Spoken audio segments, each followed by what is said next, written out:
விழியே நீ என் அருகில் வந்தாலே உலகம் ஏன் இருளுது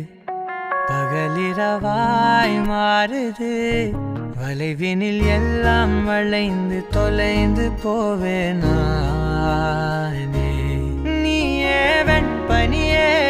தீயின் சுவையும் நீயே உன்னில் மெது மெதுவாக பயணங்கள் போல தொடங்கிடவா